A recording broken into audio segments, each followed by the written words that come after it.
अभी मैं सुन रहा था कि सर ये जमात इस्लामी ने एहतजाज की कॉल दे दी है, जो नए उनके अमीर आए हैं।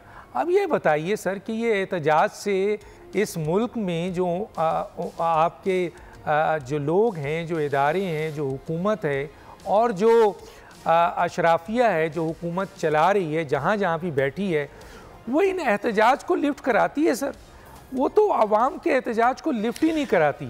तो कहने का मतलब है कि इन एहतजाजों से पॉलिटिकल पार्टीज़ अपना तो वो जो कहते हैं ना वो सेट करती है स्कोर, लेकिन उससे तो कुछ नहीं मिलता सर। तो आवाम को कौन हैसियत देता है, उसके वोट को कौन हैसियत देता है सर? देखिए सर, अवाम के वोट की जो हैसियत है वो तो अवाम ने मनवा ली है 8 फरवरी बज़ोर शमशीर और बज़ोर वोट। उन्होंने ये साबित कर दिया है कि अब रवायती इलेक्टेबल्स जो हैं वो इस जगह पे नहीं ठहरते। उन्होंने ये साबित कर दिया है कि आइंदा होने वाले जो भी इलेक्शंस होंगे उनके अंदर अबूरी हुकूमत नहीं होगी। उन्होंने ये साबित कर दिया है कि मौजूदा इलेक्शन कमीशन का निज़ाम अब नहीं चल सकेगा। उन्होंने ये साबित कर दिया है कि बहुत जल्दी इसी इलेक्शन कमीशन को जो है वो आइन के तहत जो है वो हाई ट्रिज़न के मुकदमे में खींचा जाएगा। उन्होंने ये साबित कर दिया है कि इस वक्त इस दफ़ा जो इलेक्शन का पूरा प्रोसेस हुआ है, इलेक्शन होने से पहले वो इलेक्शन की अफादियत खो चुका था इलेक्शन का प्रोसेस, और इलेक्शन के बाद जो कुछ हुआ उसने जीतने वालों की इज्जत को भी के बाद, लेकिन मैं नहीं मानता जो सिस्टम चल रहा है, मैं नहीं मानता। मैं तो जो हुकूमत चाहता हूँ वो ले आता हूँ और हुकूमत आ जाती है, सब तैयार बैठे होते हैं। तो मैं यही तो पूछना चाहता हूँ कि आवाम ने तो बहुत कुछ साबित कर दिया, लेकिन मसला ये है कि उसके इस साबित की हैसियत क्या है, क्योंकि ना इदारे को इन चीज़ों का इदराक है, ना शराफिया को है, ना हुकूमत को है। तो क्या होगा सर?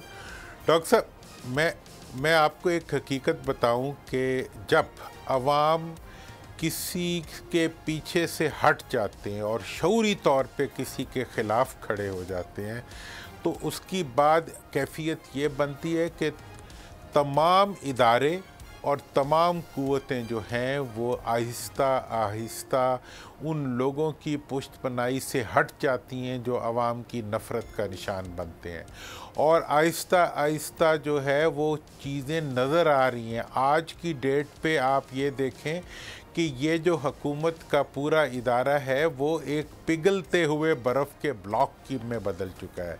रोज़ के रोज़ उनकी डिमोलिशन और उनकी जो डिज़ोल्व होना है वो नज़र आ रहा है। आप अदालतें इस वक्त जो है वो आवाम की राय के आगे सरनगू होती नज़र आ रही हैं और उन प्रेशर्स को निगेट करती नज़र आ रही हैं, जो प्रेशर्स जो हैं अभी तक बहुत ताकतवर नज़र आ रहे थे। इस वक्त की जो कैफियत है वो ये है कि मौजूदा हुकूमत की सिर्फ़ एक ख्वाहिश है, जिसको भी पूरा नहीं कर पा रहे, कि किसी तरह वो आवाम को और इस मुल्क की इस्टेब्लिशमेंट को आपस में दस्तों गिरेबां करवा दें ताकि उनका इक़्तिदार जो है वो इस लड़ाई में महफूज हो जाए। लेकिन वो भी मुझे महफूज होता नज़र नहीं आ रहा। जिन अवाम के बारे में आपका भी ख्याल है और हर एक का यही ख्याल है कि उन अवाम की हैसियत क्या है कि जब भी जो चाहता है, जहाँ चाहता है, जिसको ले आता है।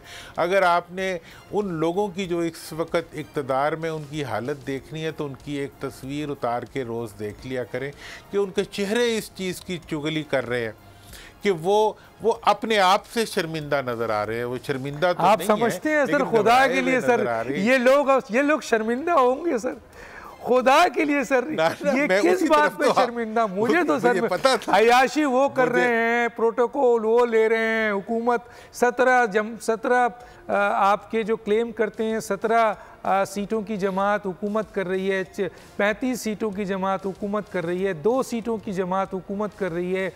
आपके दूसरी तरफ जो है वो एक ऐसी सियासी जमात जो है वो आ गई है जिसका लीडर जेल में है और कई लीडर पैदा हो गए हैं, दस्तों गिरेबां हैं, चीख पुकार है, लड़ाई झगड़े हैं, धमकियां हैं और मुल्क में एक अजीब व गरीब किस्म के हालात पैदा हो गए। सर कहाँ है ये जमहूरियत, किधर है सर? सब्सक्राइब करें और बेल दबाएं ताकि कोई खबर रह न जाए।